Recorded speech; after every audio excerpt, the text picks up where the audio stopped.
Summer వచ్చింది అంటే compulsory మా ఇంట్లోని ఈ రెసిపీ అయితే ఉంటుందండి.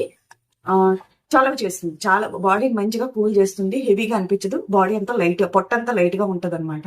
అలాగే ఉల్లిపాయలు చవకగా ఉన్నా కూడా కంపల్సరీ ఈ రెసిపీ చేస్తాను. సో ఇదేంటో చూసేసేయండి.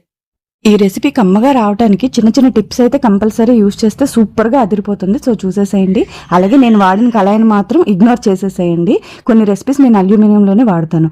సో ఇందులో ఫస్ట్ కంపల్సరీ ఆవాలు, మెంతులు, కంపల్సరీ మెంతులు అయితే వేయాలండి. టీ స్పూన్ అంత మెంతులు వేసాను. నూనెలోనే బాగా కాగాలి. ఆ తర్వాత తొక్క ఒలిచి కొంచెం కచ్చా పచ్చాగా దంచిన వెల్లుల్లిపాయలు కొంచెం ఎక్కువగా వేసుకోవాలి. 2 టీ స్పూన్ల జీలకర్ర వేసి ఇది మంచిగా దగ్గరే ఉండి మాడిపోకుండా రోస్ట్గా ఫ్రై చేయాలి. మెయిన్ ప్రాసెస్ అయితే ఇది. ఈ రెసిపీ టేస్ట్ అంతా కూడా మనం పోపు వేసే పద్ధతిలోని, వేపే పద్ధతిలోనే ఉంటుంది. ఆ తర్వాత ఒక 1/2 కేజీ ఉల్లిపాయలు చిన్న ముక్కలుగా కట్ చేసేసి అందులో వేసేసి ఉప్పు, ఒక 2 టేబుల్ స్పూన్ల ఉప్పు వేసేసి సిమ్లో పెట్టి మెత్తగా మగ్గించాలి. ఈ ఉల్లిపాయలు కట్ చేయడానికి మాన్యువల్ చాపర్ వాడానండి. అది లింక్ నేను ఇస్తాను, కావాలంటే తీసుకోండి.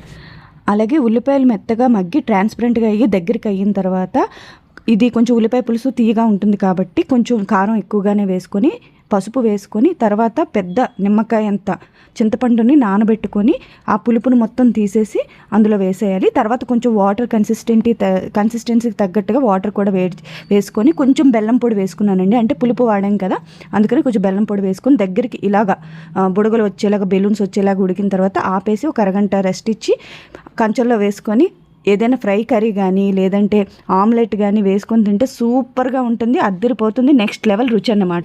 ఇంకా ఈ రెసిపీ పేరు ఉల్లిపాయ పులుసు.